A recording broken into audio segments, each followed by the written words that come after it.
ብርሃን ባንክ እንኳን ለበዓሉ በሰላም አደረሳችሁ እያለ መልካም ምኞቱን ይገልጻል። በዚህ አጋጣሚ በዓሉ እንደ ብርሃን የፈካ እንዲሆን ከውጭ ሀገር ከወዳጅ ዘመዶ በዌስተርን ዩኒየን፣ በመኒግራም፣ በዳሃብሽል፣ በትራንስፋስት፣ በኤክስፕረስ መኒ፣ በሪያ እንዲሁም በወርልድ ረሚት ገንዘብ ከተላከሎ አሊያም የሚመነዝሩት የውጭ ሀገር ገንዘብ ካለው ወደ ቀረበው የብርሃን ባንክ ቅርንጫፍ በመሄድ በተለመደው መልካም መስተንግዶና ፍጥነት ካዘጋጀነው የበዓል ስጦታ ጋር ገንዘቦን ይረከቡ። መልካም በዓል። ብርሃን ባንክ፣ እንደ ስማችን ብርሃን ነው ስራችን። ተመልሰናል አድማጮቻችን። አራዳ ኤፍ ኤም 95.1 ላይ ትገኛላችሁ። ፉትቦል ካፌ ነው ፕሮግራሙ። የምሽቱን የአርሰናልና የክሪስታል ፓላስን ጨዋታ እንመልከት። እስከ መጨረሻው ደቂቃ ድረስ ድራማ የነበረበት ጨዋታ ነበር። እናንሳው። ልክ ነው። አርሰናል በተከታታይ ሁለተኛ የውድድር ዘመን ለሊግ ካፕ ግማሽ ፍጻሜ የደረሰበትን ድል ነው ትላንትና ከሌላኛው የለንደን ቡድን ከክሪስታል ፓላስ ጋር ተጫውቶ 90 ደቂቃው 1-1 ተጠናቆ በሊግ ካፕ እንደሚደረገው ተጨማሪ 30 ደቂቃ የለም። ስለዚህ በቀጥታ ወደ መለያ ምት ነበር የተጓዙት። 15 ተከታታይ የመለያ የፍጹም ቅጣት ምቶች ከተቆጠሩ በኋላ ነው ማግዛንስ ለክሯ በጨዋታው ላይ ራሱ ላይ ጎል ያስቆጠረው የክሪስታል ፓላስ ፈረንሳዊ ተከላካይ የመለያ ምቱን ሳያስቆጠረ የቀረው ወይም ኬፓ አሪዛባላጋ የመለያ የፍጹም ቅጣት ምቱን ያዳ ነው እና መጨረሻ ላይ አርሰናል ወደ ግማሽ ፍጻሜ አልፎ ከቼልሲ ጋር በዚህ ውድድር ይገናኛል ማለት ነው። ቼልሲ እንግዲህ ባለፈው የሩብ ፍጻሜ ጨዋታውን ካርዲፍ ሲቲን አሸንፎ ለግማሽ ፍጻሜ መድረሱን እናውቃለን። አምና በኒውካስል በደርሶ መልስ ተሸንፎ ነበር አርሰናል። ዘንድሮ ደግሞ ከቼልሲ ጋር ይገናኛል። 8-7 ነው በአጠቃላይ በመለያ ምት የተጠናቀቀው። እያንዳንዱን የመለያ የፍጹም ቅጣት ምት ሁሉም የአርሰናል ተጫዋቾች አስቆጥረዋል።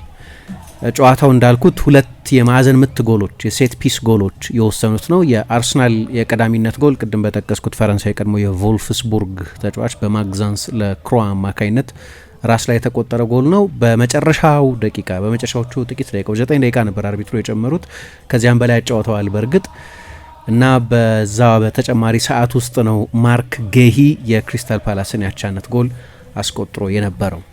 ጨዋታውን ላልተመለከተ ሰው ግን ድንገት መሽቶ ቢሆን ወይ ለማየት ባይመች ወይ በተለያየ ምክንያት ጨዋታውን ላላየ ሰው ግን የ1-1 ጨዋታ በጭራሽ አልነበረም። 1-1 ማለቅ የነበረበት ጨዋታ አልነበረም። ሜቢ 5-1 ወይ ሜቢ 6-1 ማለቅ የነበረበት አርሰናል ከፍተኛ ብልጫ የወሰደበት በመጀመሪያው አጋማሽ ብቻ ጨዋታውን ሊያጠናቀቀው ይገባ የነበረበትን ያህል በርካታ የጎል ዕድሎች የፈጠረበት የ8 ተጫዋቾች ሮቴሽን አድርጎ በቀደም ከኤቨርተን ጋር ከነበረው ጨዋታ ወደዚህ ጨዋታ ሲመጣ እንደ ቲምበር፣ ሪካርዶ ካላፊዮሪና ዊሊያም ሳሊባ ሶስቱን ካልሆነ በስተቀር የተቀሩት 8 ተጫዋቾች የኤቨርተኑን ጨዋታ የጀመሩ ተጫዋቾች የትላንትናውን ጨዋታ አልጀመሩም። በተቃራኒው የአርሰናልን ያህል ሰፊ የቡድን ስብስብ ጥልቀትም ጥራትም የሌላቸው የክሪስታል ፓላሱ አሰልጣኝ ኦሊቨር ግላስነር ለዚህ ውድድር በሰጡት ከፍተኛ ግምትም የተነሳ ምንም እንኳ በዚህ ዓመት ትላንትና 29ኛ ጨዋታቸውን ያደረጉት ለምሳሌ አርሰናል በሁሉም ውድድሮች ውስጥ ያለው ቡድን 26 ጨዋታ ነው ያደረገው። ነገር ግን የክሪስታል ፓላስ የቡድን ስብስብ ራሳቸው የወጡ የክለቡን ሊቀመንበር ስቲቭ ፓሪሽን የሚተቹበት አይነት በጣም ጠባብ የቡድን ስብስብ ነው ያላቸው። እዚህ ላይ እንደ ኤቤሬች ኤዜ አሁን ለአርሰናል የሚጫወተውን አይነት ለቡድናቸው በጣም ቁልፍ የነበረን ተጫዋች ጭምር አጥተዋል እና እሳቸው በአንድ ቡድን በታሪኩ አንድ ክለብ በታሪኩ ለመጀመሪያ ጊዜ በአውሮፓ ውድድር የሚሳተፍበትን እድል ባገኘ ጊዜ ምን ያደርጋል? ሁለት ምርጫዎች አሉት። አንደኛ የጨዋታው ቁጥር እንደሚበዛ ስለሚታወቅ አግሬሲቭ ሆኖ ወደ ገበያው ገብቶ የቡድን ስብስቡን ጥራትና ጥልቀት ይጨምራል። ለተለያዩ ውድድሮች የሚሆን ስብስብ እንዲኖረው ያደርጋል። ወይ ደግሞ ገንዘቡ ላይ ይቀመጣል እና ክሪስታል ፓላስ ያደረገው ገንዘቡ ላይ መቀመጥ ነው የሚል አስተያየት ሰጥተው ነበር። ይህንን ትችት በተደጋጋሚ አለቆቻቸው ላይ ሲሰነዝሩ ሰምተናል እና ትላንትናም በቀደም በሊድስ በኤላንድ ሮድ 4-1 ከተሸነፈው ቡድናቸው የ3 ተጫዋች ለውጥ ብቻ ነው ያደረጉት። በአፍሪካ ዋንጫ ደግሞ ያጧቸው ተጫዋቾች አሉ እንደ ሳር አይነት ተጫዋቾችን። ሚጌል ሙኞዝ ተጎድቶባቸዋል። የቀኝ ዊንግ ባካቸው በመጀመሪያ አጋማሽ የእሱ አለመኖር ምን ያህል እንዳጎደላቸው ማስተዋል ይቻል ነበር። ግን ደንበኛ የፕሪሚየር ሊግ ቡድናቸውን የተጠቀሙት የአርሰናልንም የቡድን ስብስብ ጥራት ጥልቀት ብዙ ጊዜ እናነሳለን እና ልክ የ8 ተጫዋቾች ለውጥ ያደረገ ቡድን ደንበኛ የፕሪሚየር ሊግ ቡድን ነው ትላንትና የነበረው። ልክ ነው። በቀደም በኤቨርተን ጨዋታ የተጠቀመባቸውን 8 ተጫዋቾች ትላንትና ቢያንስ ከመጀመሪያው ጀምሮ አልተጠቀመም። ግን የመጀመሪያዎቹን 11 ተጫዋቾች ስታይ ሁሉም ኢንተርናሽናል ተጫዋቾች ናቸው። ጋብሪኤል ጄሱስ በመጀመሪያ አሰላለፍ ውስጥ ለመጀመሪያ ጊዜ ከጉዳት ከተመለሰ በኋላ ጀምሯል። በሱ ቀኝና ግራ በኩል ያሉ ተጫዋቾች የእንግሊዝ ብሔራዊ ቡድንና የብራዚል ብሔራዊ ቡድን ተጫዋቾች ናቸው። ገብርኤል ማርቲኔሊና ኖኒ ማዱዌኬ ናቸው። መሀል ላይ የአውሮፓ ዋንጫ አሸናፊ ሚኬል ሜሪኖ አለ። የብሬንፎርድ የአመታት አምበል የነበረው ክርስቲያን ኖጋርድ አብሮ ጀምሯል። ከ60 ሚሊዮን ፓውንድ በላይ ያወጡበት ኤቤሪች ኤዜ አለ። የአርሰናል ሚድፊልድ ደግሞ የነበረው ይሄ ከኋላ እስከ ቅርብ ጊዜ ድረስ በአርሰናል ዋናው ቡድን ውስጥ ቦታውን በሪካርዶ ካላፊዮሪ ካጣ በኋላ ተጠባባቂ መሆን ጀመረ እንጂ የእንግሊዝ ብሔራዊ ቡድን ተጫዋች ነበር ማይልስ ሉዊስ ስኬሊ። የጣሊያን ብሔራዊ ቡድን ተከላካይ ሪካርዶ ካላፊዮሪ፣ የፈረንሳይ ብሔራዊ ቡድን የመሀል ተከላካይ ዊሊያም ሳሊባ እና በዚህ ዓመት የፕሪሚየር ሊግ ምርጡ የቀይ መስመር ተከላካይ ዩሪያን ቲምበር። የአርሰናል 11 እነዚህ ናቸው። ግብ ጠባቂ ብቃቱ እንደ ድሮ አይደለም፣ ግን እስካሁን ድረስ የዓለም ውዱ ግብ ጠባቂ የሆነው በተከፈለበት ገንዘብ ኬፓ አሪዛባላጋ የአርሰናል ግብ ጠባቂ ነበር። ኃይለኛ ሮቴሽን ኖሮት ነው አርሰናል እንዲህ አይነት 11 የተጠቀመው። የቡድን ጥልቀትና ጥራት ምናምን ስንል ይህንን ማለታችን ነው። በጣም አስገራሚ ስብስብ ነው ያለው፣ በተለይ ተጫዋቾቹ ከጉዳት ነጻ ከሆኑ። አሁን ጋብርኤል ይመለሳል ተብሏል። ምናልባት ለቪላው ጨዋታ ትላንት በአርሰናል የሶሻል ሚዲያ ላይ እንዳየነው ካይ ሃቨርትዝ ከቡድኑ ጋር የኮንታክት ልምምድ ጀምሯል። ስለዚህ የስብስቡን ጥራት፣ ተጠባባቂ ወንበር ላይ የተቀመጡትን ተጫዋቾች ስም ስታይ ምን አይነት በጣም አስደናቂ ስብስብ እንዳለው ማየት ይቻላል። ነገር ግን ቫልተር ቤኒቴዝ የሚባል የቀድሞ የኒስ ባለፉት ጥቂት ዓመታት በፒኤስቪ አይንድሆቨን ሲጫወት የቆየው እና በእኔ ግምት በፈረንሳይ ሲጫወት በደንብ ስለማያውቀው እንዴት ለአርጀንቲና ብሔራዊ ቡድን እንዳልተጠራ ብዙም አልረዳው አይነት በጣም አስደናቂ ግብ ጠባቂ ነው ቫልተር ቤኒቴዝ። የኒስም ማንበል ነበር፣ እንዲያውም ከሳሊባ ጋር አብረው ተጫውተዋል እዚያ እና ትላንትና በመጀመሪያ አጋማሽ አርሰናል ጨዋታውን እንዳይጨርሰው ያደረገው ይሄ ግብ ጠባቂ ወደ እሱ የሚሞከሩትን ሙከራዎች በሙሉ በጣም በሚያስደንቅ ቅልጥፍና ያድን ስለነበር ነው እንጂ አርሰናል በርካታ ጎሎችን አስቆጥሮ የመጀመሪያ አጋማሽ ላይ ጨዋታውን ማጠናቀቅ ይችል ነበር። በጠቅላላው 25 ሙከራ ነው አርሰናል በጨዋታው ላይ ያደረገው። በዚህ የውድድር ዘመን በየትኛውም ጨዋታ በአንድ ጨዋታ 25 ሙከራ አድርጎ አያውቅም። እንደ ትላንትን ነው፣ እንደ ክሪስታል ፓላሱ ጨዋታ ማለት ነው። ብዙ ሮቴት የተደረገ ቡድን፣ የ8 ተጫዋች ለውጥ የሚያደርገ ቡድን የአታኪንግ ሪትሙ ብዙ ጊዜ ይዛነፋል፣ ይዛባል እላለሁ እኔ። ብዙዎቹ ተጫዋቾች አብረው ያልተጫወቱ ተጫዋቾች አይደሉም፣ ግን በቅርብ ጊዜ ያንን አውቶማቲዝም የፈጠሩ ተጫዋቾች አይደሉም። ስለዚህ ምናልባት ብቸኛው መጥፎ ነገር ትላንትና የአርሰናል የቻንስ ኮንቨርሽን ነው። አሁን በቅርብ ጊዜ ስለ አርሰናል ከሚቀርቡት ትችቶች ይሄ በጣም ይለያል። አሁን አንዳንድ ጨዋታዎች ላይ አርሰናል ከፍተኛ የኳስ ቁጥጥር ብልጫ ይይዛል፣ ነገር ግን ያንን ፍሬት ያንን የኳስ ቁጥጥር በመያዝ የማጥቃት ስጋትን ወደ ንጹህ የጎል እድሎች አይቀይርም ቡድኑ።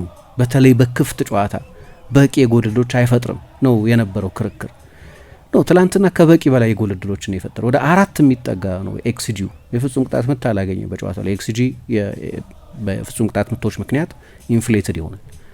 ትላንትና ግን እንደዛ አልነበረም። ወደ 4 የሚጠጋ ኤክስጂን ያስመዘገበው። ስለዚህ ብቸኛው ችግር የነበረው የተገኙትን የጎል እድሎች የመጨረስ ጉዳይ ይሆናል ማለት ነው።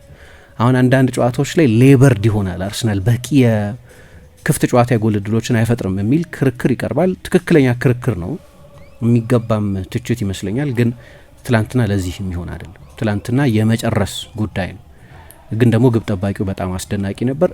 ኤክስጂው መጠን ከፍ አለ ማለት ይገኙ የነበሩት የጎል እድሎች ጥራት ከኦፕቲማል ፖዚሽን ወይም ጎል ለማስቆጠር ከሚያስችል የጎል ርቀት አርሰናል በርካታ የጎል እድሎችን ይፈጥር እንደነበረም የሚያሳይ ነው። ከ25ቱ ሙከራዎች መካከል 23ቱ የክሪስታል ፓላስ የፍጹም ቅጣት ምት ሳጥን ከገባ በኋላ ነው አርሰናል እነዚያን ሙከራዎች ያደረገው። ከነዚህ መካከል በርከት የሚሉት ትልልቅ የጎል እድሎች ነበሩ። ግብ ጠባቂው የሚገርሙ ሙከራዎች አድኗል። ስለዚህ ምናልባት በዚህኛው ጨዋታ ላይ አንድ አሉታዊ ነጥብ ከተባለ የአርሰናል የጎል እድሎችን ወደ ጎልነት የመቀየር ችግር የነበረው ይሄ ከሌሎቹ ጨዋታዎች በጣም የተለየ። እንግዲህ የግላስነር ቡድን ላይ ይህንን ማድረግ ቀላል አይመስለኝም። አሁንም ከፕሪሚየር ሊግ ቤስት ዲፌንሶች መካከል አንደኛው ነው። ማግዘንስ ለክሮዋ፣ ክሪስ ሪቻርድስ እና ደግሞ አንበላቸው ማርክ ጌሂ አለበት። የቀኝ ፉልባካቸው ሚሼል ነው። የግብ ጠባቂ ለውጥ ነው አንድ ትልቅ ለውጥ ያደረጉት እንጂ በአብዛኛው የራሳቸው መደበኛ ቡድን ነው። መሀል ላይ አዳም ዋርተን እና ጄፈርሰን ለርማ አይነት የመጀመሪያ አሰላለፎች ውስጥ ሁልጊዜ የሚካተቱ ተጫዋቾችን ጭምር ይዘው ነው የገቡት። ግን አንድ ጎል ብቻ ነው፣ እሱንም አርሰናል ራስ ላይ በተቆጠረ ጎል ነው ያስቆጠረው። ስለዚህ ልታቀርብ የምትችው ትልቁ ትችት አሁን ለእኔ እንደዚህ ማድረግ ከቻለ አርሰናል ችግርም አይሆንም። በቀይ ጎል እድል የመፍጠር ችግር ነው ችግር የሚሆነው።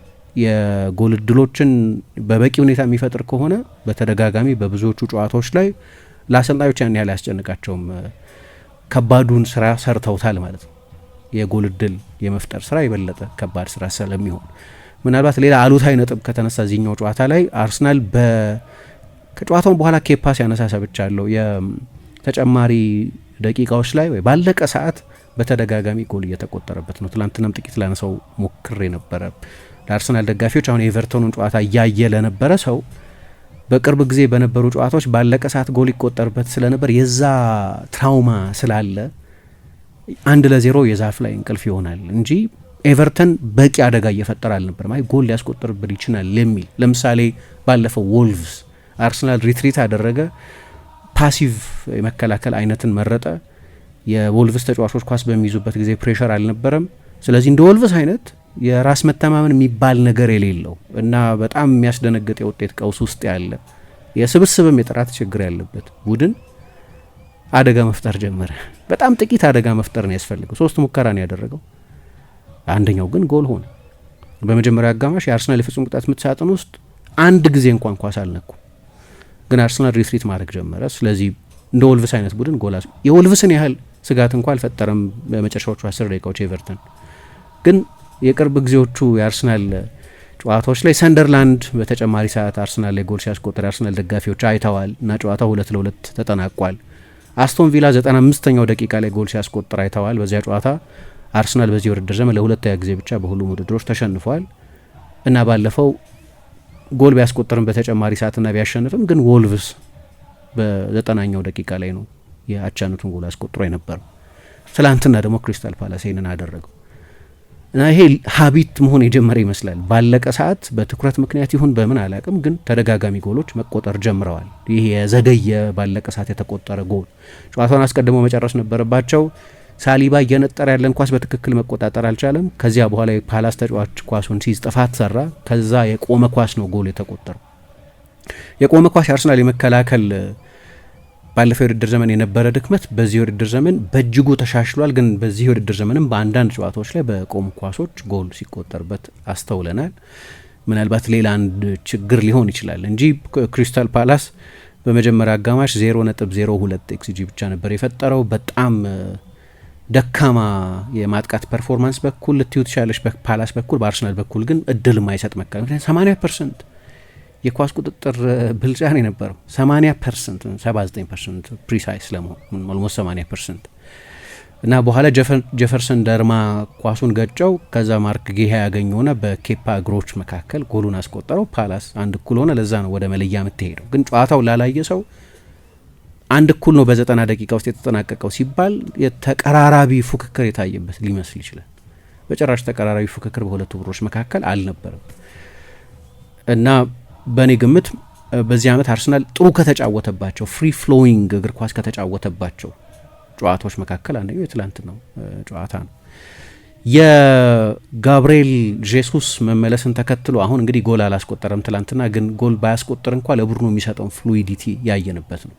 በተለይ የሎ ብሎክ ቡድኖችን እንደ ትላንትናው እንደ ክሪስታል ከሚድል ብሎክ ጀምሮ እስከ ሎ ብሎክ ቡድኖችን ከጀርባ ክፍት ቦታ መተው የማይፈልጉ እንደ ዮኬሬስ አይነት ተጫዋች ሊያጠቃቸው የሚፈልጋቸው ስፔሶችን የሚነፍጉ ቡድኖችን አርሰናል በሚገጥምበት ጊዜ የጄሱስ መኖር ከተጠበቀው ጊዜ ፈጥኖ ነው የመጣው። በዚህ ውድድር ዘመንም እንግዲህ ሀቨትም ይኖራል የሚል ግምት ስለነበር ሜሪኖም እዛ ቦታ ላይ ሲጫወት በጣም ጥሩ ስለሚጫወትና የክረምት ከውድ ፈራሚዎቻቸው መካከል አንደኛው ዮኬሬስ ስላለ የዮኬሬስን መምጣት በነ ጄሱስ የማይደፈን የረጅም ዓመታት የ9 ቁጥር ችግር አለበት ከሚል አሰምሽን የተነሳ ዝውውር ስለሆነ ጄሱስ በዚህ ዓመት የረባ ተጽዕኖ የአርሰናል ዋናው ቡድን ውስጥ ይፈጥራል የሚል ግምት አልነበረም። አላቅም ከዚህ በኋላ ምን አይነት ተጽዕኖ እንደሚኖረው፣ ግን በሰሞኑ ጨዋታዎች እየተቀየረ እየገባ በሚያገኛቸው ጥቂት ደቂቃዎች የተሻለ ነው ሳይሆን ግን ሌላ አይነት የማጥቃት አንግል የሚሰጥ ተጫዋች ነው። በዙሪያው ያሉትን ተጫዋቾች ማሻሻል የሚችል ነው የምለው እኔ ደግሞ ምሳሌ ዮኬሬስ በቀደም በእኛ 9 ነው፣ የሳጥን ተጫዋች ነው። እርሊ ቦል ይፈልጋል፣ የተጋጣሚ ቡድን ጀርባ ያጠቃል፣ ግን የፕሌሜኪንግ ችሎታ የለውም፣ ተመሳሳይ የቴክኒካል ችሎታ የለውም። ለምሳሌ ከጄሱስ ጋር ከሌሎች የአርሰናል ተጫዋቾች ጋር ግን ደግሞ የበለጠ ጎል አስቆጣሪ ነው። ይህንን በስፖርቲንግ በነበረበት ጊዜ አሳይቷል። ግን ትላንትና ጄሱስ ለምሳሌ የተጋጣሚ ቡድን የፍጹም ቅጣት ምት ሳጥን ውስጥ ብቻ 11 ጊዜ ኳስ ነክቷል። በቅርብ ጊዜ በተደጋጋሚ እንደምናነሳው ዮኬሬስ በጨዋታው በጠቅላላ 20 ተቾች ላይ እንኳ አይደርስም። አሁን ብዙ ኳስ መንካት አለመንካት ያን ያህል ችግር ላይሆን ይችላል። በትላንትናው ዝግጅታችን ስናነሳ እንደነበረው ሃላንድም ፌመስሊ ሎ ተች ተጫዋች ስለሆነ 13 ጊዜ ብቻ ነው በቀደም ከዌስትሃም ጋር በነበረው ጨዋታ ኳስ የነካው፣ ግን 3ቱን ጎሎች ላይ በቀጥታ ተሳትፏል። 8ቱን በተጋጣሚ ቡድን የፍጹም ቅጣት ምት ሳጥን ውስጥ ነው የነካው።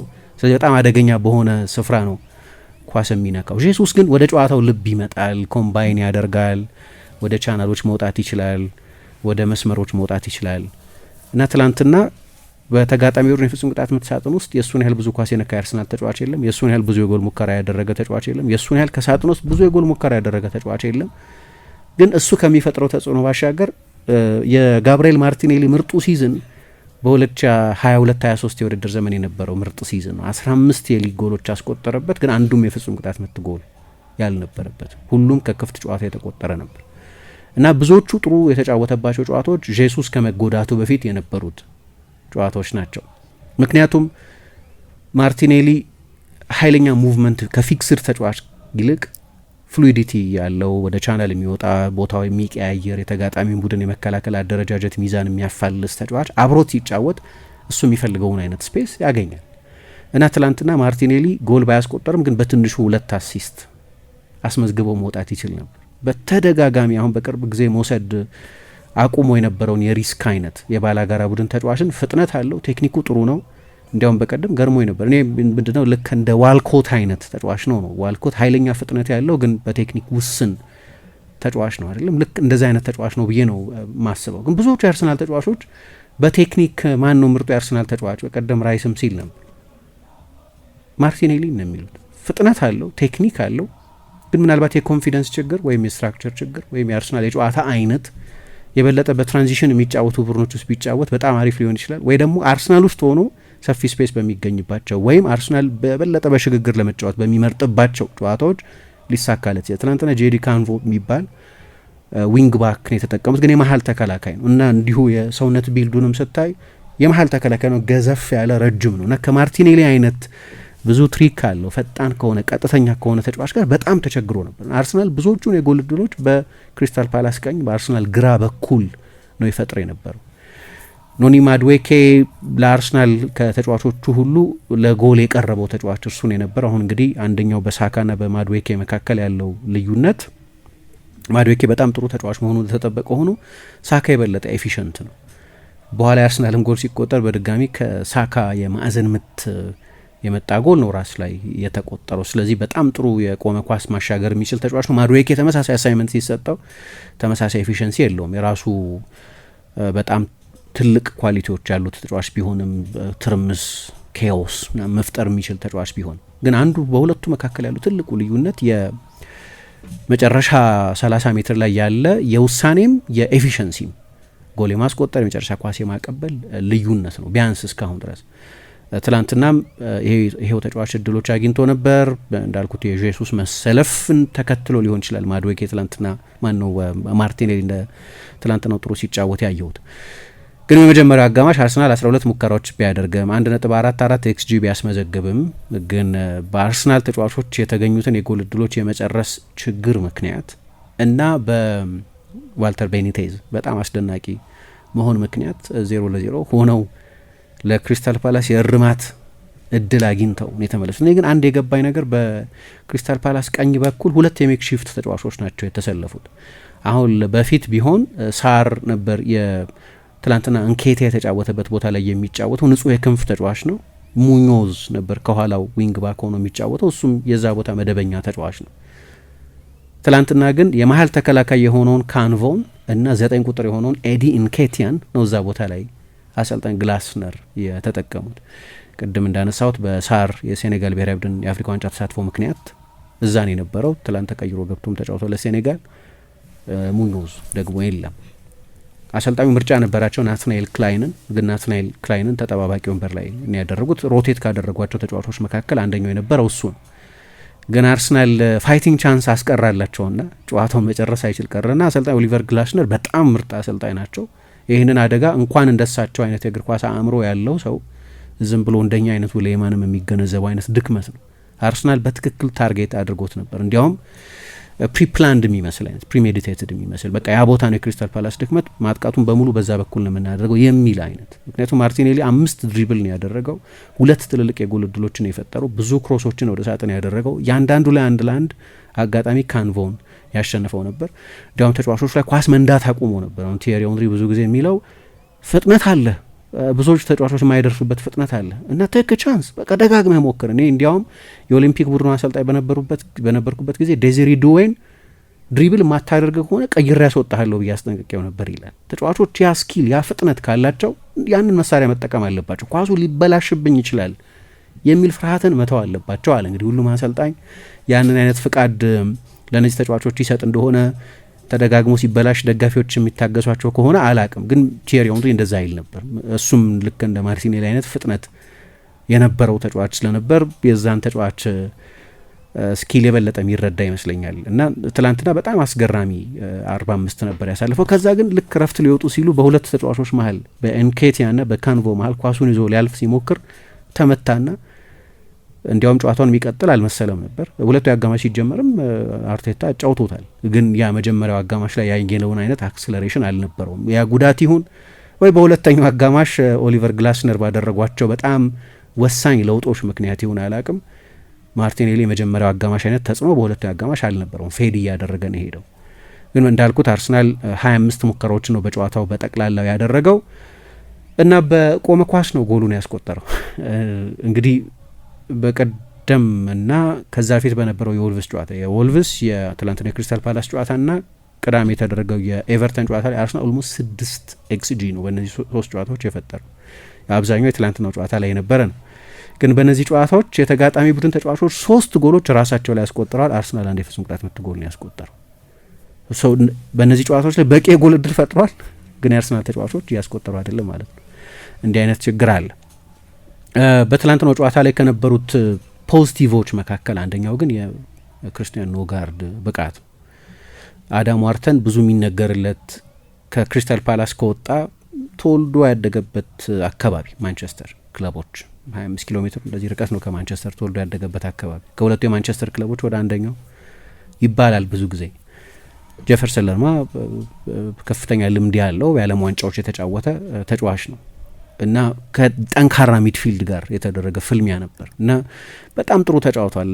የአርሰናል ደጋፊዎች አንደኛው ጥያቄ የነበረው ራይስ እያንዳንዱን ጨዋታ ይጫወታል፣ ደግሞ ብዙ ኤነርጂ የሚያወጣ ተጫዋች ነው እና በአንደኛው አጋጣሚ ሊዝል ይችላል የሚል ስጋት አላቸው። ለጉዳት ሊጋለጥ ይችላል ወይ? ዙቢሜንዲም ከመጣበት ጊዜ ጀምሮ እያንዳንዱን የፕሪሚየር ሊግ ጨዋታ ጀምሯል እና ሁለቱ ተጫዋቾች ሮቴት መደረግ አለባቸው እና ኖጋርድ ለምንድን ነው የመጣው ታዲያ በአንዳንድ ጨዋታዎች ላይ ለሮቴሽን ጥቅም የማይውል ከሆነ የሚል ተገቢ ጥያቄ፣ ወይም አርቴታ ሳያምንበት ነው ይህን ተጫዋች ያመጣው ማለት ነው የሚል ጥያቄ ጭምር ያነሳሉ። ተገቢ ጥያቄ ይመስለኛል።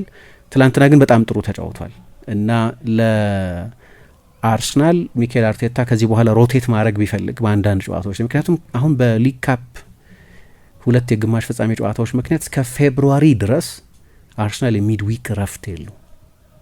ይሄ ለቼልሲም ይሰራል፣ ለሲቲም ይሰራል። ኦፍኮርስ ለአርሰናል ብቻ አይደለም፣ ግን ለአርሰናል የስኳድ ማኔጅመንት በጣም ወሳኝ ነው። ሮቴሽን በጣም ወሳኝ ነው። በተለይ አንዳንድ ስፔሲፊክ ቦታዎች ላይ ኦቨርሎድ የተደረጉ ተጫዋቾች አሉ እና ትላንትና ያሳየው ብቃት እና ደግሞ ሌላ የሰጣቸው ጥቅም በጣም ጥሩ የእጅ ፎሪ መወርወርም የሚችል ነው። አሁን ይሄ አዲሱ ፋሽን ሆኗል፣ በረጃጅም የመልስ ውርወራዎች የጎል እድሎች ለመፍጠር መሞከር። ይህንንም በቀኝ በኩልም በግራ በኩልም የሚገኙ የአርሰናል የመልስ ውርወራዎችን በመጨረሻው 30 ሜትር በተለይ ከሆነ ይጠራል፣ ይመጣል ኖጋርድ እና ይወረውራል።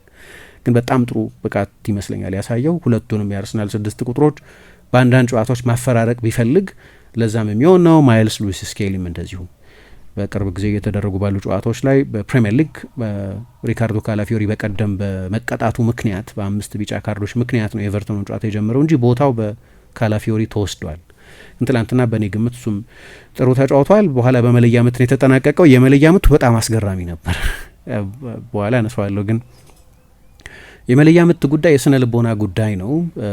ግን ግብ ጠባቂዎቹ ዋልተር ቤኒቴዝም ኬፓ አሪዛባላጋም አብዛኞቹ የመለያ የፍጹም ቅጣት ምቶች ሲመቱ ወደ ተቃራኒው አቅጣጫ ነበር ይወድቁ የነበሩት እና ለዛ ነው በጣም ረጅም እንዲያውም ወደ ግብ ጠባቂዎቹ የሚመጣ ይመስል ነበር። ኦሊቨር ግላስነር እኔ በአሰልጣኝነትም በተጫዋችነትም በተሳተፍኩበት ጨዋታ እንደዚህ ረጅም የመለያ ምት ሲኮንስ አይቼ አላቅም የሚል አስተያየት ሰጥተውኝ እንኳ ብዙ አይተናል፣ ግን እሳቸው በተሳተፉባቸው ጨዋታዎች ላይ እንደዛ አላየሁም የሚል አስተያየት ሰጥተዋል። ቀጥሎ ከቼልሲ ጋር ነው አርሰናል የሚገናኘው። መጀመሪያ ጃንዋሪ 14 ከዛ ፌብሩዋሪ 3 የሚደረጉ ጨዋታዎች ናቸው። ታስታውሻለሽ ባለፈው ከቼልሲ ጋር የነበረው ጨዋታ የነበረው ስሜት ትናንትና ለቢቢሲ ጋሪ ካሄል ትንተና ይሰጥ ነበር ይህንን ጨዋታ በተመለከተ እና ሲናገር ምን አለ፣ የኤምሬትስ ስቴዲየም ለተጋጣሚ ቡድኖች ያን ያህል የሆነ ቫዮለንስ አየሩ ላይ እንዳለ እንዲሰማ አያደርግም ማለት ፍሮስቲ አይሆንም ማለት። እኔ ግን ሲሄድ ከቼልሲ ጋር ሁሌ እንደዚህ አይነት ስሜት ነው የሚሰማኛል። የአርሰናል ደጋፊዎች ቼልሲን አይወዱም፣ የቼልሲ ደጋፊዎች አርሰናልን አይወዱም። በቀደም ደግሞ የነበረው ጨዋታ የካይሴዶ በጊዜ በቀይ ካርድ መውጣት፣ የቼልሲ ፋይት፣ የአርሰናል ፋይት፣ በጨዋታው ላይ የነበረው ፊዚካሊቲ ምናምን በጣም ኃይለኛ ስለነበር ደንበኛ የለንደን ደርቢ ነው። በሁለት ጥሩ ቡድኖች መካከል የተደረገ የለንደን ደርቢ ነው የነበረው። በጨዋታ የነበረው ስሜት በጣም ከፍተኛ ነው፣ ምንም ጥያቄ የለውም። ሁልጊዜም አርሰናል ከቼልሲ እንደዛ ነው። ግን በድጋሚ ደግሞ በአራት ጨዋታዎች ላይ እናያቸዋለን ማለት ነው። በጠቅላላው በዚህ ውድድር ዘመን ባለፈው የተደረገው የብሪጅ ጨዋታ አለ። በደርሶ መልስ መጀመሪያ ስታንፎርድ ብሪጅ ላይ ጃንዋሪ 14 በሚቀጥለው ወር በነሱ አጋማሽ እና ከዛ ፌብሩዋሪ 3 ይገናኛሉ። ግን ደግሞ ከዛ ከአንድ ወር ባነሰ ጊዜ ውስጥ ደግሞ የኤምሬትስ ላይ የሚደረገውን የመልሱን የፕሪሚየር ሊግ ጨዋታ ደግሞ ያደርጋሉ። ይሄ በተደጋጋሚ በአንድ የውድድር ዘመን ብዙ እንደሚገናኙ የሚያሳይ ነው። ለመጨረሻ ጊዜ 2018 ነው በሊግ ካፕ ግማሽ ፍጻሜ ሁለቱ ቡድኖች የተገናኙት። በስታንፎርድ ብሪጅ የተደረገው ጨዋታ 1-1 ነበር የተጠናቀቀው። ማስታውሰው አርሰን ቬንገር በቅጣት ምክንያት ቡድናቸውን በቴክኒክ ስፍራ ላይ ሆኖ መምራት አልቻሉም እና ያልተለመደ ቦታ ላይ ነበር የተቀመጡት። የፕሬስ ኦፊሰሮች ወይም ጋዜጠኞች ካሉበት የፕሬስ ቦታ አለ አይደለም፣ ከነሱ ጀርባ ነበር እና ቴሌግራፍ ለየት ያለ ፐርስፔክቲቭ ስለሆነ አንድ ሰፊ አርቲክል ጽፎ እንደነበር የዛሬ 8 ዓመት መሆኑ ነው 7 ዓመት ሰፊ አርቲክል ጽፎ ነበር። ቬንገር እንዴት ነው ጨዋታ የሚያዩት የሚለውን የራሳቸውን ቡድን ጨዋታ እንዴት ነው የሚያዩት? ምክንያቱም ደጋውቱ ላይ ነው የሚሆነው። ኦፍኮርስ ያዩዋቸዋል፣ ግን ደግሞ አጠገባቸው ተቀምጠው ነው ያዩት እና ቦራ ፕሪሞራክ የሚባል አንድ ምክትል ነበራቸው። ለረጅም ጊዜ አብሯቸው የሰራ ትልቅ የዩጎስላቪያ ብሔራዊ ቡድን ተጫዋች ነበር። ያ ጨዋታ 1-1 ነበር ያለቀው። በዛ ምክንያት ስለማስታውሰው የመልሱ ጨዋታ ሲደረግ አርሰናል 2-1 አሸነፈ። መጀመሪያ ኤደን ሃዛርድ ነበር ለቼልሲ ጎል ያስቆጠረው። በኋላ ግን አንድ ራስ ላይ የተቆጠረ ጎል፣ በኋላ ግራኒት ዣካ ሌላ ጎል አስቆጥሮ አርሰናል ለፍጻሜ በቅቶ ነበር። በኋላ ሲቲ የፍጻሜውን ጨዋታ አሸነፈ። የቬንገር የመጨረሻ ሲዝን ነበር። ከዛ በፊት በዚሁ የሊግ ካፕ ግማሽ ፍጻሜ የተገናኙት 1998 ነበር። ያ ሌላ ዘመን ነው፣ ግን ቼልሲ ነበር ያኔ ደግሞ ያሸነፈው። ይሄኛውን አርሰናል ነው። በ20 ዓመት ልዩነት ነበር የተገናኙት 2018 ላይ። መጀመሪያ በሃይብሪ የተደረገውን ጨዋታ አርሰናል 2-1 አሸንፎ በአንድ ስቴፋን ሂውዝ የሚባል በአርሰናል ደጋፊዎች የሚያስታውሱት አይመስለኝም፣ ግን በቬንገር የመጀመሪያዎቹ ዓመታት ላይ የድሮቹን ጨዋታዎች ስታይ የምታየው አንድ ልጅ እግር ወጣት ተጫዋች ነበር። እሱ ነበር 2 ጎሎች ያስቆጠሩ። በመልሱ ጨዋታ ግን ቼልሲ በሌላኛው ሂውዝ በማርክ ሂውዝ በሮቤርቶ ዲማቴዮ የቻምፒየንስ ሊግ ዋንጫን ባሸነፈ ናቸው እና በዳም ፔትሬስኩ የቀድሞ የሮሜኒያ ብሔራዊ ቡድን ተጫዋች በእነሱ ጎሎች 3-1 አሸንፎ ለፍጻሜ አልፎ ነበር። ስለዚህ ቡድኖቹ በድጋሚ ይገናኛሉ እና በመጀመሪያ አጋማሽ አርሰናል ጨዋታው መጨረስ ሲል ነበር አልኩኝ። በዚህ ውድድር ዘመን ትላንትና በመጀመሪያ አጋማሽ ከፈጠረው የጎል እድል ካስመዘገበው ኤክስጂም በላይ ያስመዘገበው በሌሎች 3 ጨዋታዎች ላይ ብቻ ነው። በርንሌን በመጀመሪያ አጋማሽ 2.27 እዛም ጨዋታ ላይ አንድ ችግር ነው። 2-0 ብቻ ነው ያሸነፈው አርሰናል፣ ግን 5-0 6-0 ለማሸነፍ የሚያስችል በርካታ የጎል እድሎችን ፈጥሮ ነበር። በርንሌ ላይ ሊያደርግ እንደምንጠብቀው ሁሉ ዌስትሃም ላይ 1.7 ኦሊምፒያኮስ ላይ 1.69 ከዛ ይሄኛው ጨዋታ ነው የሚመጣው። ስለዚህ አራተኛው ብዙ የጎል እድል የፈጠሩበት ነው። ምን ያህል ብልጫ እንደነበራቸው የምታዩ ዌስትሃም በመጀመሪያው ማነው ክሪስታል ፓላስ በመጀመሪያ አጋማሽ 51 ፓሶችን ነው እንደ ቡድንና 11 ተጫዋቾች የተቀባበሉት። ሳሊባ ብቻውን 55 ፓስ ሳሊባ አንድ የአርሰናል ተጫዋች ብቻውን 55 ፓስ ነበር ያደረገው። ማርቲኔሊ እንዳነሳሁት በርካታ የጎል እድሎችን የፈጠረ የአርሰናል ተጫዋች ነበር በዚህ ውድድር ዘመን። ሳካ ከፉላም ጋር፣ ዙቢሜንዲ ከብሩዥ ጋር በነበሩት ጨዋታዎች ከፈጠሯቸው የጎል እድሎች በላይ ቀጥሎ ብዙ የጎል እድል አንድ የአርሰናል ተጫዋች በአንድ አጋማሽ የፈጠረበት ጨዋታ ነው የነበረው። ስለዚህ የሚጠበቅ አይነት ብልጫ ነበር። እኔ ይህን ያህል ቴሪቶሪም የፖሴሽንም የጎል እድልም የሙከራ መጠንም ኢላማቸውን የጠበቁ የሙከራዎች ብዛትም የትልልቅ እድሎች ብዛትም ልዩነት በተለይ በጣም ኦርጋናይዝድ ከሆነው እና ለካፕ ውድድሮች የተሰራ ከሚመስለው ባለፈው ዓመት ኤፍ ኤ ካፕን ካሸነፈው ፓላስ ጋር አልጠበቅኩም። ግን በጣም ጥሩ አሰልጣኝ ያለው ቡድን መሆኑን በሁለታዊ አጋማሽ ማየት ይቻል ነበር እና ቶሎ ለይተውታል። ጄድ ካንቮን ቀይሮ አስወጡና የበለጠ ልምድ ያለው ናትናኤል ክላይንን አስገቡ። በሱ ፊት ደግሞ ሌላ ተጫዋች ቀይሮ አስገቡ። ከኤዲን ኬቲያ ይልቅ ለዛ ቦታ የበለጠ የሚስማማውን ጀስቲን ደቬኒ የሚባለውን ተጫዋች አስገቡ። እነዚህ ሁለት በጣም ጥሩ ውሳኔዎች ናቸው። እንዲያውም ፓላስ በሁለታዊ አጋማሽ በብዙ መንገድ ተሻሽሏል። እንዲያውም በመጀመሪያዎቹ ምናልባት ከረፍት መልስ በነበሩት 10-15 ደቂቃዎች ክሪስታል ፓላስ ከአርሰናል የተሻለ ቡድን ነበር። የፖሴሽን መጠናቸውን በእጥፍ ነው ያሳደጉት። 21% ብቻ ነበር 42% ነው በሁለተኛው አጋማሽ። በጣም በሎ ብሎክ እና ፓሲቭ በሆነ ምንም ፕሬስ በማያደርግ ፒፒዲያቸው 16 መሰለኝ፣ የአርሰናል 8 ነው። የአርሰናል ፕሬሲንግ ኃይለኛ ነው፣ የክሪስታል ፓላስ በእጥፍ ያነሰ ነው የነበረው። በሁለቱ አጋማሽ ግን የሰው ለውጥ ብቻ ማድረግ ሳይሆን የኢንቴንሽንም ለውጥ ነው ያደረጉት። የበለጠ በአርሰናል ሜዳ በሚያጠቁበትም ጊዜ ኳስ በሚቆጣጠሩበትም ጊዜ ግን ፕሬስ በሚያደርጉበትም ጊዜ በዛ መንገድ ነበር የተጫወቱት። ስለዚህ በመጀመሪያ አጋማሽ የነበረ አይነት ብልጫ አርሰናል በሁለቱ አጋማሽ አልነበረውም። በሁለቱ አጋማሽ የበለጠ ቢሞክርም፣ በሁለቱ አጋማሽ የበለጠ ኤክስጂ ቢያስመዘግብም፣ በሁለቱ አጋማሽ ቢሆንም ጎል ያስቆጠረው ግን ፓላስ የበለጠ ፋይት አሳይቷል። በኋላ ሁለቱም ቡድኖች በቆሙ ኳሶች ነው ጎሎቹን ያስቆጠሩት እና በኋላ ግን አርሰናል በመለያ ምት ያሸነፈው። የመለያ ምቶችን ጉዳይ በተመለከተ ማንሳት የምፈልገው አንድ ነገር እኔ አርቴታን በተመለከተ እንደ አሰልጣኝ ጨዋታ ለማሸነፍ ዝግጅት ማድረግን በተመለከተ ነው። ለአንድ ጨዋታ መሰናዳትን፣ በጨዋታው ስለሚያጋጥሙ ለእያንዳንዱ ቫሪየብሎች መዘጋጀትን በተመለከተ በዚህ ጉዳይ ላይ እንኳ በደንብ ሳይዘጋጅን የመጣው የሚል ስሜት ተሰምቶኛ አያውቅም። አንዳንድ ጊዜ እንዲያውም ይበዛል። አንዳንድ ጊዜ ወደ ማይክሮ ማኔጅመንት ይሄዳል፣ ወደ ኦቨር ኮቺንግ ይሄዳል። በቃ እያንዳንዱን በጨዋታ ውስጥ ያለ ቫሪየብል ለመቆጣጠር ወደ መሞከር ይሄዳል። ስለዚህ አንዳንድ ጊዜ ምን ይሆናል? እንደዛ ሲሆን ፔፕም ላይ የሚሰነዘር ትችት ነው። ልክ በዚህ ዘመን ያሉ አሰልጣኞች እያንዳንዱን ዝርዝር ለመቆጣጠር የሚፈልጉ አሰልጣኞች ላይ የሚቀርብ ትችት ነው። ስለዚህ ኢንዲቪጁዋል ኢምፕሮቫይዜሽን የሚባለውን ወይም ኢንቱዊሽን የሚሉት ተጫዋች እንደፈለገ የሆነ ጊዜ በራሱ አእምሮ እንዲወስን የመፍቀድን ጉዳይ በተመለከተ ትችት የሚቀርብባቸው ነጻነት የሚወስኑ አሰልጣኞች፣ የሚገድቡ አሰልጣኞች ተብለው እንደሚተቹ አውቃለሁ። ስለዚህ ሁለት ጽንፎች አሉት። እንዲያውም በፊፋ በቅርብ ጊዜ አንደኛው መቀነስ አለብን በሚል የአሰልጣኙ ስልጠና ሲሰጥ የኦቨር ኮቺንግ ነገር ላይ የኮቺንግ ዶዝ በተለይ በእድሜ እርከን ቡድኖች ላይ መጠንቀቅ ያስፈልጋል። ተጫዋቾች እንደዚህ ፕሮግራምድ መሆን የለባቸው፣ ዝም ብሎ የሲስተም ተጫዋቾች ብቻ እንዲሆኑ መደረግ የለበትም የሚል ክርክር አለ። ለዚህ ነው ከዚህ በፊት እግር ኳስ ሮቦቲክ የሆነ ነው የሚል ፕሮግራም የሰራ ነው። በኦቨር ኮቺንግ ምክንያት ሊሆን ይችላል። እሱ አንድ ከጨዋታ በፊት ያለን ጥንቅቅ ያለ ዝግጅት በተመለከተ የሚቀርብ ትችት ነው። ይበዛል ኮቺንጉ የሚል እንደ አይነት ጥያቄ ልታቀርቢ ትችላለች። በሌላ በኩል ግን የማይፈነቅለው ድንጋይ ያለ አይመስለኝም እንደ ዝግጅት። አሁን የአርሰናል የፍጹም ቅጣት ምቶች ሪከርድ በዝግጅት የመጣም ነው። መጽሐፍት አሉ የፍጹም ቅጣት ምትን በተመለከተ የመለያ ምትን በተመለከተ ልክ ነው። ከ11 ሜትር ተጫዋች መምታት መቻል አለመቻልን አታሰለጥኝም። ጉዳዩ እሱ አይደለም። ፕሬሽር አንደር ፕሬሽር መምታትን ግን ታሰለጥኛለህ።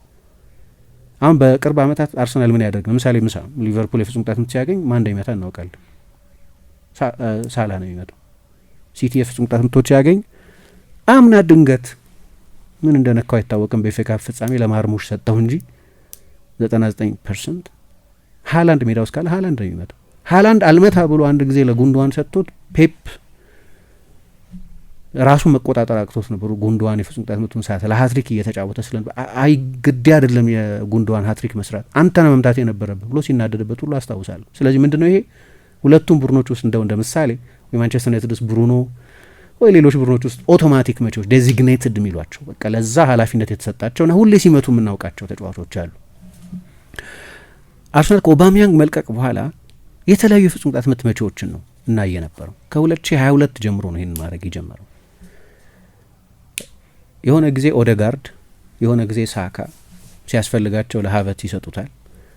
አሁን ደግሞ ዮኬሬስ መጥቷል። ሮቴትድ ናቸው የፍጹም ቅጣት ምት መቾቹ።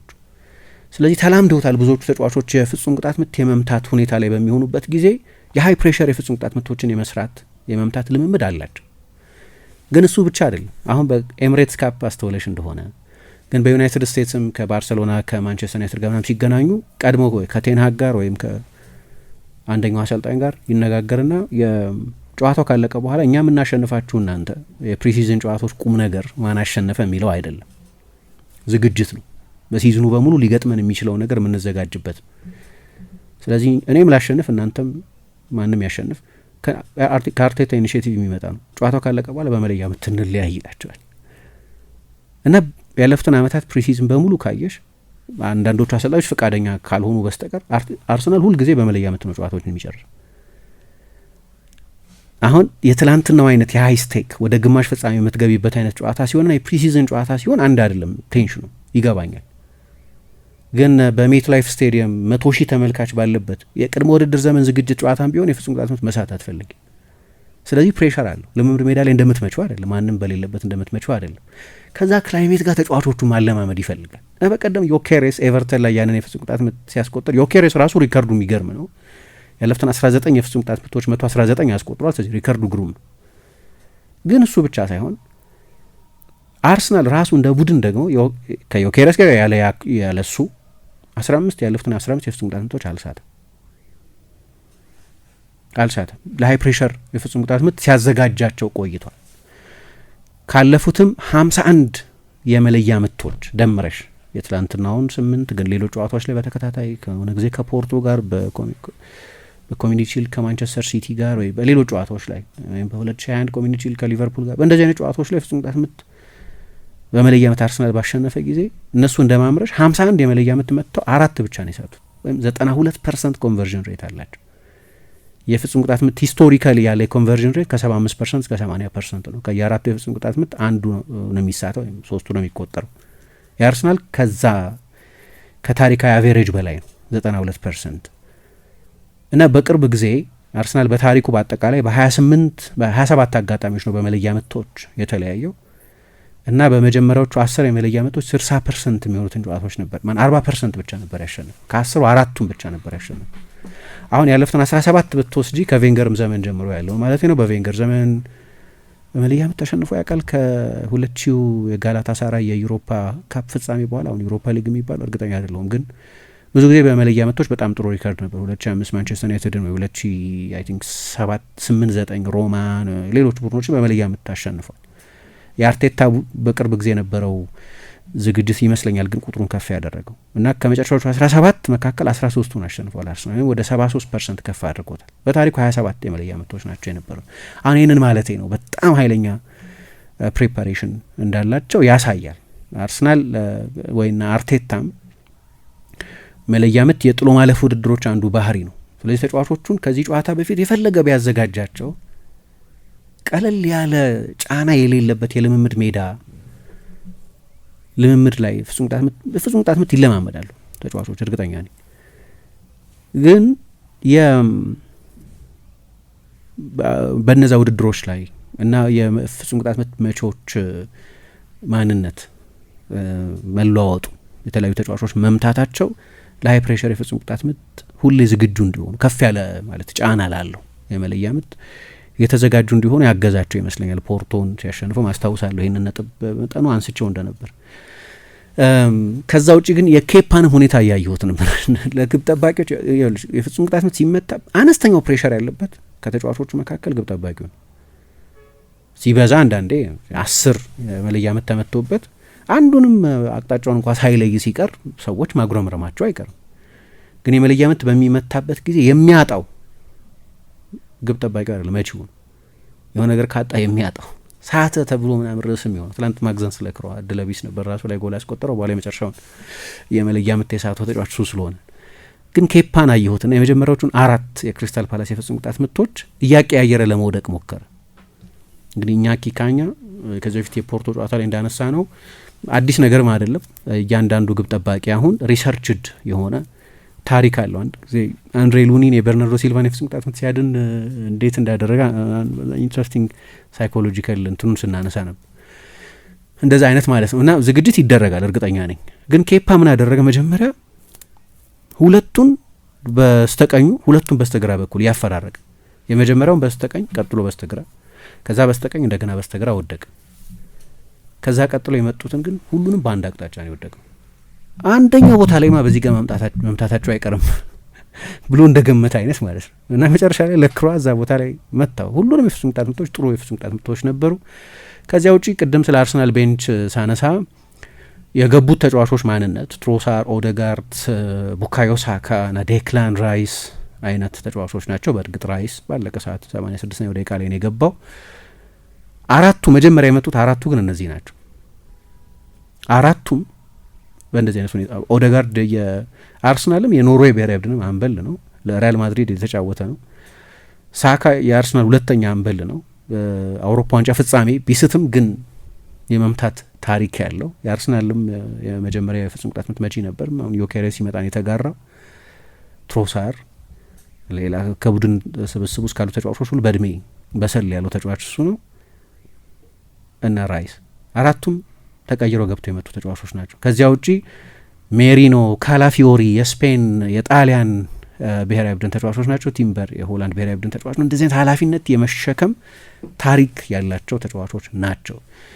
ስለዚህ ምንም ጥርጣሬ የለሽም። የፓላስ ተጫዋቾችም ቢሆን ከአንዱ በስተቀር ሁሉንም እንዳስቆጠሩ አውቃለሁ፣ ግን ኮንፊደንስ የሚሰጡ ናቸው የአርሰናል ተጫዋቾች በእንደዚህ አይነት ሲቹዌሽን ውስጥ። ስለዚህ የአእምሮ ጉዳይ እንደሆነ ይገባኛል እና ለዚህም ተዘጋጅቷል አርቴታ። ሊያውም አርሰናል እንዳሁኑ አይነት ኃይል ባልሆነበት ጊዜ የነበረው ሲዝን ላይ ነው አይደለም ኦል ኦር ናቲንግ የተቀረጸው 5ኛ ሆኖ በጨረሰበት ጊዜ ግን እዛ ላይ ራሱ በልጅነቱ በልብ ህመም ምክንያት ስለገጠመው ችግር ሞት አፋፍ ላይ ደርሶ ስለመመለሱ ምናምን ወይም የአርሰናልን ፎቶግራፈር አምጥቶ ከሰሜን ለንደን ደርቢ በፊት የአርሰናል ፎቶግራፈር የአርሰናል የልጅነት ደጋፊ ነው፣ ስቱዋርት ማክላፍሊን የሚባለው እሱ መጽሐፍም ጽፏል። አንድ መጽሐፍ እሱን ቲም ቶክ እንዲያደርግ መጋበዝ ሊሆን ይችላል፣ ትንንሽ ላይት በልብ ይዞ ንግግር ማድረግ ሊሆን ይችላል፣ ወይ የቬንገርን ጽሁፍ ኮት አድርጎ የአርሰናል ተጫዋቾች በሚገቡበት በሚወጡበት ኮሪደር ላይ መለጠፍ ሊሆን ይችላል፣ ወይ በአንፊልድ በኋላ ቢሳቅበትም ግን በአንፊልድ በትልልቅ ሜጋፎኖች ዩ ዊል ኔቨር ዎክ አሎን የሚለውን መዝሙር እያዘመረ ማዘጋጀት ሊሆን ይችላል። ለእያንዳንዷ ጥቃቅን ለምትመስል ወይም ዊን የሚባል ውሻ የአርሰናል ለመምድ ሜዳ ላይ የሚኖር ውሻ አለ ዊን የሚባል ወይም እንዲህ አይነት ውሻ እዛ እንዲኖር በማድረግ ሊሆን ይችላል። ብቻ ሁሉንም የዝግጅት አይነቶች ጥንቅቅ አድርጎ የሚመጣ አሰልጣኝ ነው እና ትላንትና የመለያ ምቱ በነበረበት ጊዜ ያንን እንዳስታውስ ነው የሆነው። 8 መጥተው 8ቱን ማስቆጥሯል። እንዳልኩት ፓላስም ኢፌክቲቭ ነበር፣ ግን የአርሰናል የአንድ ጨዋታ ጉዳይ አይደለም፣ እንደ ፓተርን የነበረ በሌሎችም ጨዋታዎች ግን በሌሎችም የጨዋታ ዝግጅቶች ላይ የሚስተዋል ነው እና እሱ ትልቅ ኳሊቲ ይመስለኛል። እንዲያውም በነበሩት መቼዎች በጣም በመተማመኑ ሊሆን ይችላል ኦሊቨር ግላስነር ቦርና ሶሳ የሚባለውን ፖርቱጋል አይደለም ክሮኤሽያ ተጫዋች ቀይረው አስገብተዋል ለመለያ ምት መምታት በሚል ማለት ነው። ዮኬሬስን አላስገባውም። እንዲያውም የአርሰናል ደጋፊዎች 5ኛ ተጫዋች መለወጥ የሚችሉበት እድል ስለነበራቸው ዮኬሬስን ያስገባው እንጂ አርቢትሩ ጨዋታው ማለቁን ከማወጃቸው በፊት ይሉ ነበር። ግን ሂ ዋዝ ኮንፊደንት እና ሰርቶለታል። ያም እና ጥሩ ምሽት ነበር። ከቼልሲ ጋር ይገናኛሉ። እንግዲህ ሁለት ከፍ ያለ ቴንሽን ያለባቸውን ጨዋታዎች እናያለን ማለት ነው። ኒውካስል እና ማንቸስተር ሲቲ ደግሞ ሌላኛው ጨዋታ ነው። ለአርሰናል አሁን ያው እኔ ሊግ ካፕ ቢያሸንፍ የአርሰናል ደጋፊዎች እና ሌላ ዋንጫ ባያሸንፍ ስኬታማ የውድድር ዘመን ነው የሚሉት አይመስለኝም። ለአርሰናል ይሄ አመት ስኬታማ ተብሎ እንዲቆጠር ከሁለቱ ትልልቅ ዋንጫዎች አንዱን ማሸነፍ አለበት። ኤፍ ኤ ካፕና ሊግ ካፕን ማሸነፍን በቂ የሚሆን አይመስለኝም። ሁለቱንም እንኳን ዶሜስቲክ ኮምፒቲሽንስ ማሸነፍ በቂ አይመስለኝም። ትልልቆቹ ዋንጫዎች ፕሪሚየር ሊግና ቻምፒየንስ ሊግ ናቸው። ግን የነዛን ዋንጫዎች የማሸነፍ አፒታይት ሊቀሰቅስ ይችላል። አንድ የድሮ የኖቲንገም ፎረስት አሰልጣኝ ሲናገሩ ሰር ብራያን ክላፍ ይባላሉ። የመጀመሪያ ዋንጫቸው የሊግ ካፕ ዋንጫ ነበር። የጓርዲዮላ የእንግሊዝ ሀገር የመጀመሪያ ዋንጫ የሊግ ካፕ ዋንጫ ነው። የጆዜ ሞሪኞ የእንግሊዝ ሀገር የመጀመሪያ ዋንጫ የሊግ ካፕ ዋንጫ ነው። ግን ብራያን ክላፍ ምን አሉ መሰለሽ፣ ተጫዋቾች ያንን የሊግ ካፕ ዋንጫ ካሸነፈ በኋላ የቀመሱት ሻምፓኝ በጣም ጣፈጣቸውና ይህንንማ ደጋግመን መቅመስ አለብን እንዲሉ አፒታይዘር ሆናቸው ይላል። አርሰናል ሆኖለት ማሸነፍ ከቻለ ለሌሎች ትልልቅ ዓላማዎች እንደሚጫወት አውቃለሁ። ግን ያን ዋንጫ ማሸነፉ ራሱ አንድ ነገር ነው። ምክንያቱም ከ2019/20 በኋላ ዋንጫ አላሸነፍም። ከዛ በኋላ 13 የተለያዩ የእንግሊዝ ቡድኖች ዋንጫ አሸንፈዋል። አርቴታ ዋንጫ አሸንፏል፣ አንድ ኤፍ ኤ ካፕ። ግን እንደዚህ አይነት ጥሩ ቡድን ገነባ እንዲህ አይነት ስብስብ አለው እያልን ዋንጫ ካላሸነፈ ትርጉም የለውም። ለእኔ ግን የበለጠ ሲግኒፊካንት የሚሆነው ለሌሎቹ ዋንጫዎች ፔፕ እንዳደረገው፣ ጆዜ እንዳደረጉት፣ ክላፍ እንዳደረጉት ለትልልቅ ዋንጫዎች መንደርደሪያ ያንን አይነት የሻምፓኝ ጣዕም የሚሰጥ ሊሆን ይችላል የሚል ፌብሩዋሪ ላይ የሚመጣ ነው። በሌላ የትም ሀገር በፌብሩዋሪ የሚጠናቀቅ የካፕ ኮምፒቲሽን ያለ አይመስለኝም። በፖርቱጋል እነሱም ሊግ ካፕ ስላላቸው 2 ዶሜስቲክ ካፕ ኮምፒቲሽን ስላላቸው የሀገር ውስጥ 2 የጥሎ ማለፍ ውድድር ስላላቸው እና እንደዛ ሊጠቀምበት ይችላል እላለሁ። ተጫዋቾቹ ማሸነፍ እንችላለን ብለው እንዲያምኑ። ምክንያቱም አሁን የሚገጥሙት ቡድን ካለፉ ነው። ቼልሲ ከባድ ተጋጣሚ ነው። የካፕ ቡድን ነው።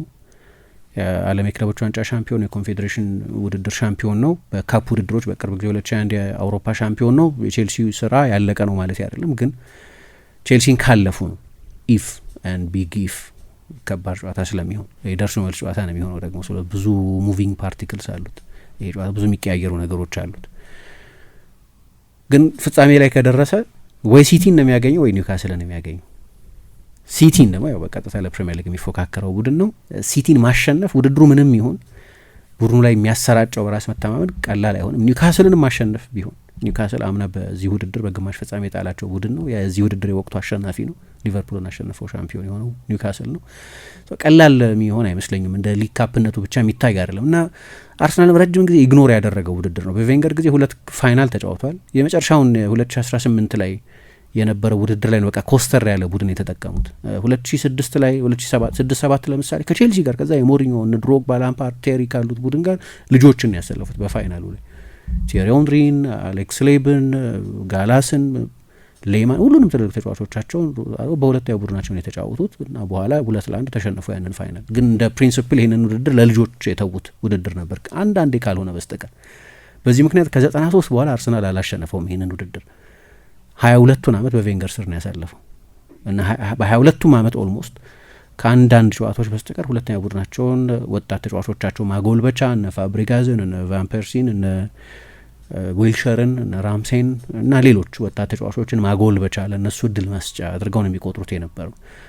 አርቴታ ግን አሁን ዋኔሪ አይነት ተጫዋች እንኳን ለደቂቃ አልተጫወተም ትላንት። ዋኔሪ ከጃንዋሪ በኋላ የውሰት ጥያቄ ካላቀረበ ገረማለሁ። ዋትስ ዘ ፖይንት አርሰናል ውስጥ መቆየቱ? አሁን አዲስ ውል አለው ግን ስብስብ ከዛስ ማንን አስቀምጦ ዋኔሪን ያሰልፍ ወደሚል ክርክር እንሄዳለን። ምክንያቱም ሜሪኖ፣ ኤዜ አይነት 27-28 ዓመት የሆናቸውን በድምር 100 ሚሊዮን ያወጣባቸው ተጫዋቾች ከፊቱ አሉ።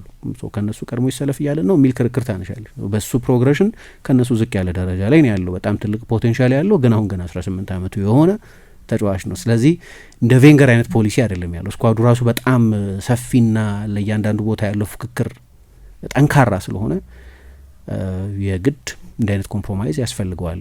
እነዚህን ተጫዋቾች የግድ ማሰል ኖጋርድን መቼ ያሰልፈዋል ታዲያ? ሜሪኖ መቼ ያሰልፈዋል ታዲያ ልንል ነው በሊግ ካፕ ካላጫወታቸው በስተቀር እና ለማንኛውም ለፍጻሜ ግማሽ ደርሷል። አምና እዚሁ ምዕራፍ ድረስ ደርሶ ነበር። አይ ቲንክ አንድ እርምጃ ወደፊት ወደ ፍጻሜ መሻገር የሚፈልጉ ይመስለኛል። አርሰናል ደጋፊዎች ኮንፍሊክትድ ነበሩ ይህንን ጨዋታ በተመለከተ። ወጥተን እንደው የጨዋታ ቁጥር በቀነሰን እንደው ከቼልሲ ከ2 ጨዋታ ማድረግ ቀላል ነው ማረፍ ነው የሚሻለው የሚሉ ነበሩ። ግን ምናልባት በጎ ነገር ኒውካስል እና ቼልሲ ሲቲ ስለሚጫወቱ ሲቲም በነዛ ሚድዊኮች ቢዚ ነው የሚሆን። ሲቲም አያርፍባቸውም። እንዲያውም የአርሰናል ስኳድ የበለጠ ይመስለኛል ከሲቲ አንጻር እና እንደዚህ ነው። አሁን እስኪ የተወሰኑ ደግሞ የአድማጮቻችንን አስተያየት እዚህ እንቀበል። እዚህ ጉዳይ ላይ አለማየሁ ተስፋ የሚል አድማጫችን የትናንትና ማታ የአርሰናል ጨዋታ በጣም ይማርክ ነበር። እኔን እያሳሰበኝ የመጣው ግን ባለቀ ሰዓት የሚቆጠርበት ጎልና በአፋጣኝ መቅረፍ ካልተቻለ እንዳለፉት አመታቶች የማንቸስተር ሲቲ ሚዜ መሆናችን አይቀርም፣ በትልቁ የትኩረት ማጣትም ይታይባቸዋል ብሏል። አለዋ ኮፊ የሚል አድማጫችን ደግሞ የእውነት የአርሰናል ነገር እያሳሰበኝ ነው፣ ባለቀ ሰዓት ጎል እየተቆጠረበት ነው፣ ትኩረት ማጣት ነው ወይስ የድካም ስሜት? እሱን አላውቅም፣ እስከ መጨረሻው ከእናንተ ጋር ነኝ ብሏል። አንድዬ ብርሃኑ የሚል አድማጫችን ደግሞ አርሰናል በማሸነፉ በጣም ደስ ብሎኛል፣ ግን ከቅርብ ጊዜ ወዲህ በመጨረሻ ደቂቃ ጎሎች እያስተናገደ እንገኛለን። ይህ አሳሳቢ ይመስለኛል። የጋርዲዮላን የማሰልጠን ብቃት አንድም ቀን ተጠራጥሬ አላውቅም፣ ነገር ግን ሲቲ ሁሌም በግዢ ካልሆነ የሚፈራ ቡድን ነው ብዬ አስባለሁ ብሎናል። ስለ ሴሜኞ ነው ይሄ ደሱ ደሳለኝ የሚል አድማጫችን ደግሞ የትናንትና የአርሰናል ግሩም ምሽት ነበረ። በመጀመሪያ 45 ድንቅ ብቃት የተመለከትንበት ሙሉ በሙሉ የአንድ ቡድን ብቻ ሲጫወት የተመለከትንበት ነበር። ከዋና ቡድን ይሄኛው ይሻላል ያልኩበት ተጫዋች ከታክቲክ ነጻ ሲሆን ይበልጥ በነጻነት በደንብ እንደሚጫወቱም የተመለከትንበት ነው። የማርቲኒ ድንቅ ብቃት ከረጅም ጊዜ በኋላ የተመለከትንበት ነው።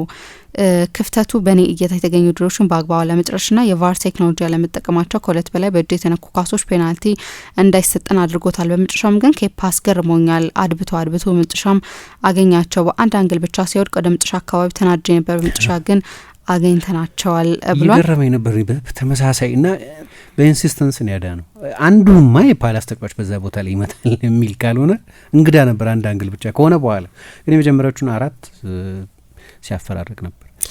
ገብረ ሚካኤል ጥጋብ የሚል አድማጫችን እኔ እንደ አርቴታ ፈሪ የሆነ አሰልጣኝ አይቻለው ቅም ባለፉት 2-3 ሳምንታት ከ2 ጎል በላይ ማስቆጠር አልቻለም። አብዛኛው ውጤቱ የአንድ ጎል ልዩነት ነው። እመኑኝ ይሄ አካሄድ የትም አያደርሰውም። በግማሽ ፍጻሜ በቼልሲ ተሸንፎ ከውድድሩ እንደሚወጣ እርግጠኛ ነኝ ብሎናል።